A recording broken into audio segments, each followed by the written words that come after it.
दोस्तों, ये मूवी आपको दिखाएगी कि हमारी सोसाइटी दो भागों में बटी है। एक तरफ बेहद अमीर लोग हैं और दूसरी तरफ बहुत गरीब लोग। तो कहानी की शुरुआत में हम आर्थर को देखते हैं, जो कि एक जोकर होता है और वह बैठकर अपने मेकअप कर रहा था और बैकग्राउंड में न्यूज चल रही थी जिसमें शहर के खराब हालत और बढ़ती महंगाई के बारे में बताया जा रहा था। लेकिन यह महंगाई किस तरफ जाएगी उसका फैसला अमीर लोग करते हैं, इसलिए वह और भी ज्यादा अमीर हो जाते हैं और गरीबों को 2 वक्त की रोटी कमाने में भी जान लगानी पड़ती है। इसके बाद जब आर्थर एक बोर्ड लेकर किसी कंपनी का सड़क पर ऐड कर रहा था तो वहां पर कुछ लड़के आ जाते हैं। वो आर्थर को गाली देते हैं और उसका साइन बोर्ड छीनकर वहां से भाग जाते हैं। अपना बोर्ड लेने के लिए आर्थर ने उनका पीछा किया, लेकिन एक सुनसान इलाके में जाकर लड़कों ने उसे बहुत पीटा और उसका बोर्ड भी तोड़ दिया। इसके बाद जब आर्थर अपने ऑफिस गया तो उसका बॉस उस पर रहम करने की बजाय उसे सुनाने लगा। आर्थर ने उसे समझाया कि उन लड़कों ने मुझे बहुत मारा और मेरा बोर्ड भी तोड़ दिया, लेकिन उसका मालिक उसकी बात पर यकीन करने को तैयार नहीं था।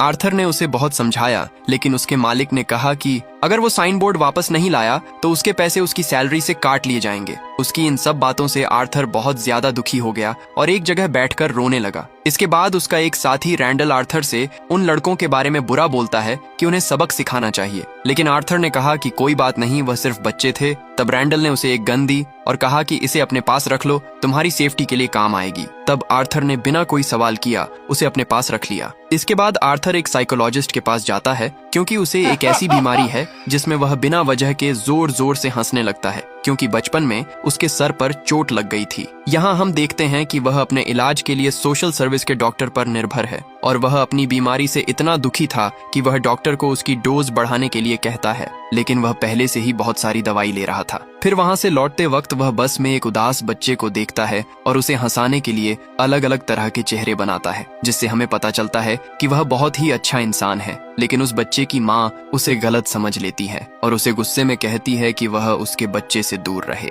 पर तभी आर्थर को उसकी बीमारी की वजह से हंसी आ जाती है और वह चाहकर भी अपनी हंसी नहीं रोक पाता। अब वह औरत आर्थर को पागल समझने लगती है, लेकिन तब वह उसे एक कार्ड देता है जिस पर उसकी बीमारी के बारे में लिखा होता है। इस बीमारी की वजह से उसे कभी भी हंसी आने लगती है, यहाँ तक कि वह जब बहुत दुखी होता है तब भी वह जोर जोर से हंसने लगता है और वह अपनी हंसी को नहीं रोक पाता। इसके बाद जब आर्थर अपने घर जाता है तो वह हर रोज एक लेटर बॉक्स चेक करता है और घर जाकर उसकी माँ हमेशा उससे पूछती है कि क्या थॉमस वेंस का कोई लेटर आया कि नहीं। असल में आर्थर की माँ पेनी ने थॉमस वेंस के घर पर कई सालों तक काम किया था, इसलिए उसे लगता है कि अगर उसे उनके ये इतने बुरे हालातों के बारे में पता चलेगा तो वह मदद करने जरूर आएगा। आर्थर की माँ पेनी आर्थर के लिए बहुत परेशान रहती थी, क्योंकि आर्थर शरीर से भी बहुत दुबला पतला था और उसे इतनी मुसीबत का सामना करना पड़ रहा था। इसके बाद आर्थर न्यूज देखता है जिसमें वहां की सरकार ने शहर के बिगड़ते हालातों का जिम्मेदार वहां के चूहों को बताया था। ये बिल्कुल वैसा ही बयान था जैसा हमारे देश में कुछ नेता गर्मी से बचने के लिए कहते हैं कि जेब में प्याज रख लो। फिर इसके बाद टीवी पर मरी नाम के एक कॉमेडियन का शो शुरू हो जाता है। पेनी और आर्थर इस कॉमेडियन के बहुत बड़े फैन हैं और रोज शाम को उसका शो देखते हैं, क्योंकि आर्थर मरी को एक आदर्श की तरह देखता है और उसी की तरह बहुत बड़ा कॉमेडियन बनना चाहता है। आर्थर का पिता नहीं है, इसीलिए वह मरी को पिता समान मानता था। वह उस दिन को याद करता है जब वह मरी के शो पर गया था और वहां पर पूरी ऑडियंस में से मरी ने आर्थर को स्टेज पर बुलाया और उसके शब्दों की तारीफ की कि वह बहुत अच्छा इंसान है। वह दुआ करता है कि उसका बेटा भी आर्थर जैसा हो और इस दिन से तो आर्थर की नजरों में उसकी इज्जत और बढ़ गई। खैर, इसके बाद हम देखते हैं कि आर्थर बहुत उदास था, क्योंकि उसके मालिक ने उसे बहुत डांटा था। घर जाते वक्त उसे लिफ्ट में एक सूफी नाम की लड़की मिलती है जो उसके पड़ोस में ही रहती थी और उसे देखते ही आर्थर को उससे प्यार हो गया। घर पर उसकी माँ उसे एक बार फिर थॉमस के बारे में पूछती है, क्योंकि वह थॉमस पर बहुत यकीन करती थी। लेकिन अब आर्थर उसे समझाता है कि वह बहुत बड़ा आदमी है, वह हमारी मदद क्यों करेगा। अगले दिन आर्थर सूफी को पूरे रास्ते फॉलो करता रहता है, लेकिन सूफी को उसके बारे में पता चल जाता है। वह शाम को उसके घर आकर उससे पूछती है कि क्या तुम मेरा पीछा कर रहे थे। तब आर्थर ने हाँ कह दिया, लेकिन वहाँ सूफी गुस्सा होने की बजाय हंसने लगी और आर्थर पर फिदा हो गई। अब अगले दिन आर्थर जोकर बनकर एक अस्पताल में बच्चों का एंटरटेनमेंट करने के लिए गया था। वह नाच नाच कर बच्चों को हंसा रहा था कि तभी उसके जेब से वह बंदूक नीचे गिर गई जो उसे रैंडल ने दी थी और सारे बच्चे डर गए। अब इसकी वजह से उसका मालिक उसे फिर सुनाता है और कहता है कि तुम बच्चों के अस्पताल में बंदूक लेकर गए थे, इसलिए उसने आर्थर को जॉब से निकाल दिया। आर्थर को इस जॉब की बहुत जरूरत थी। वह समझाता है कि यह तो बस मेरे एक्ट का हिस्सा था। तब उसका मालिक कहता है कि मुझे रैंडल ने पहले ही बता दिया है कि तुमने एक गन खरीदी थी। ये सुनकर आर्थर बहुत परेशान हो जाता है क्योंकि वह गन तो रैंडल ने ही उसे दी थी। वह समझ नहीं पाता कि आखिर रैंडल ने ऐसा क्यों किया। वह बहुत दुखी होता है और ट्रेन से अपने घर जा रहा था कि तभी उस ट्रेन में 3 बहुत अमीर लोग आते हैं जो उस ट्रेन में बैठी लड़की को छेड़ने लगते हैं, जिसे देखकर अचानक आर्थर को हंसी आने लग जाती है। वह तीनों सोचते हैं कि आर्थर उनका मजाक बनाकर हंस रहा है,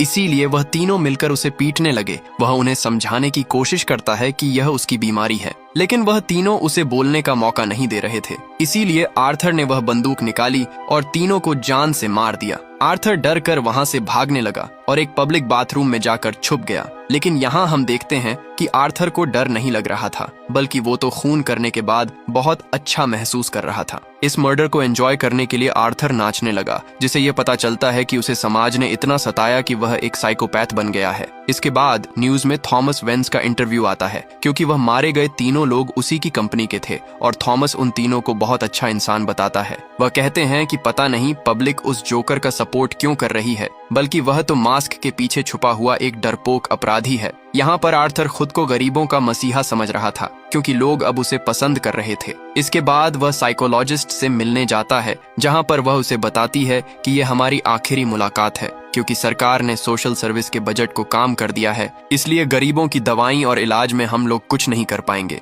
यहाँ आर्थर उससे कहता है कि तुम हमेशा मुझसे पूछती हो कि मुझे कोई नेगेटिव विचार तो नहीं आते, लेकिन तुम मुझे कभी सुनती ही नहीं हो। मैं तुमसे जो भी बोलता हूँ वह सब नेगेटिव विचार ही तो है। इसे यह पता चलता है कि यह सब सुनकर आर्थर का दिमाग और भी खराब हो रहा है, क्योंकि उसे जो भी दवाइयां मिलती थीं अब वह भी बंद हो जाएगी, जिससे वो और भी ज्यादा बुरा बन जाएगा। इसके बाद हम देखते हैं कि आर्थर एक स्टैंड अप कॉमेडी करने के लिए जाता है। वह अपने टैलेंट को दुनिया को दिखाना चाहता था और वहां पर उसने सूफी को भी इनवाइट किया था। लेकिन आर्थर जैसे ही बोलना शुरू करता है उसे बहुत तेज हंसी आने लगती है, लेकिन वो जैसे तैसे अपनी हंसी को कंट्रोल करता है और डायलॉग बोलने लगता है, जिससे वहां बैठे सभी लोग उसके लिए तालियां बजाते हैं। उस रात वह सूफी के साथ डेट पर भी जाता है और जब वह घर आता है तो वह बहुत खुश था, लेकिन उसकी माँ उसे थॉमस वेंस के लिए एक लेटर पोस्ट करने के लिए देती हैं। लेकिन आर्थर ने उस लेटर को खोलकर पढ़ लिया। उसमें लिखा था कि आर्थर थॉमस का ही बेटा है और उसे उसकी मदद की जरूरत है। आर्थर पेनी से गुस्से में इसके बारे में पूछता है तो वह बताती है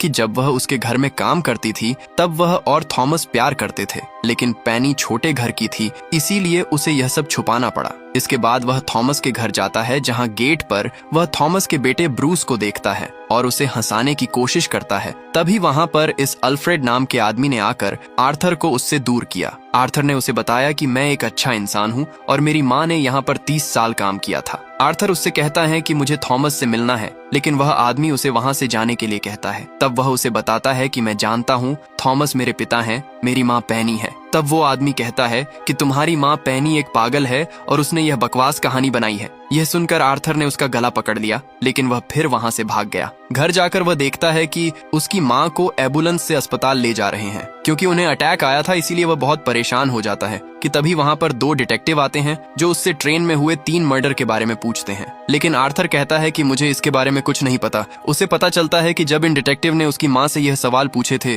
तभी उन्हें अटैक आया था। फिर वे उससे उस बंदूक के बारे में पूछते हैं जिसकी वजह से उसे नौकरी से निकाला गया था। जब वह उन्हें कुछ नहीं बताता तो डिटेक्टिव उसका मजाक बनाते हैं। खैर, इसके बाद आर्थर अपनी माँ के पास बैठा होता है, उसके साथ सूफी भी बैठी थी। तभी टीवी पर मरी का शो आता है। वह अपने शो में एक वीडियो दिखाता है जिसमें आर्थर स्टैंड अप कॉमेडी कर रहा था। वह इस वीडियो को चलाकर उसका सभी के सामने मजाक उड़ाता है। ये देखकर आर्थर को बहुत दुख होता है, क्योंकि वह मरी को अच्छा इंसान मानता था, लेकिन उसने भी उसकी बीमारी का मजाक बना दिया। इसके बाद हम देखते हैं शहर में हालत दिन पर दिन खराब होते जा रहे थे। वहाँ के गरीब लोग जोकर का मास्क पहनकर वहाँ के अमीर लोगों के खिलाफ प्रदर्शन कर रहे थे। आर्थर ये सब देखकर बहुत खुश होता है, क्योंकि वह सभी उस जोकर को अपना आदर्श मान रहे थे। इसके बाद हम एक थिएटर को देखते हैं जहां अमीर लोग चार्ली चैपलिन की मूवी देख रहे थे और गरीबों को अंदर जाने का अधिकार नहीं था। सभी गरीब लोग जोकर का मास्क पहनकर विद्रोह कर रहे थे और इसी बीच उनकी पुलिस वालों के साथ झड़प हो जाती है। इसका फायदा उठाकर आर्थर थिएटर के अंदर चला गया,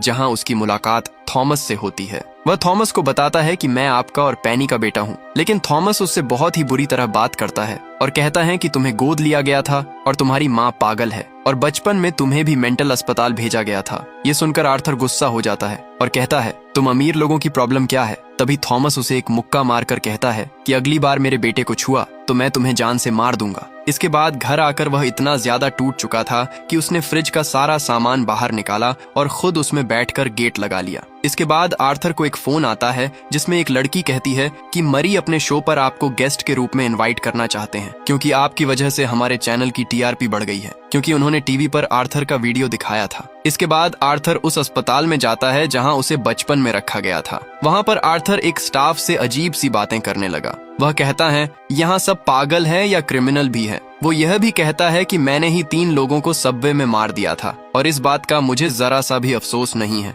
यह आदमी कहता है कि तुम्हें डॉक्टर को दिखाना चाहिए, तुम्हारी तबीयत ठीक नहीं लग रही। असल में आर्थर अपने बारे में जानने के लिए वहां पर आया था। तब ये आदमी जब पेनी की फाइल देखता है तो उसमें लिखा था कि पेनी ने खुद अपने बेटे को चोट पहुंचाने की कोशिश की थी। इसीलिए वह आर्थर से कहता है कि मैं बिना परमिशन के ये फाइल तुम्हें नहीं दे सकता, लेकिन आर्थर जबरदस्ती वह फाइल छीन कर वहां से भाग गया जिसमें पेनी के बारे में काफी सारी डिटेल लिखी थी, जैसे कि उसका बॉयफ्रेंड उसके बच्चे के सामने ही उसे पीटता था और इसी कारण उसके बच्चे के सर पर चोट लग गई थी। तभी हम फ्लैशबैक में देखते हैं कि पेनी से सवाल पूछे जाने पर वह बताती है कि थॉमस सच छुपाने के लिए यह सब कर रहा है, मतलब कि थॉमस ने अपने ऑफिस में काम करने वाली एक गरीब लड़की के साथ संबंध को छुपाने के लिए नकली पेपर्स बनवाए थे। इधर आर्थर वह पेपर्स पढ़ रहा था, तब उसे पता चलता है कि उसकी माँ उसकी असली माँ नहीं है, उसे गोद लिया गया था, जिससे वह और भी ज्यादा दुखी हो जाता है। इसलिए वह सीधा सूफी के घर जाता है, लेकिन सूफी तो उसे देखकर डर जाती है। असल में सूफी उसकी गर्लफ्रेंड थी ही नहीं।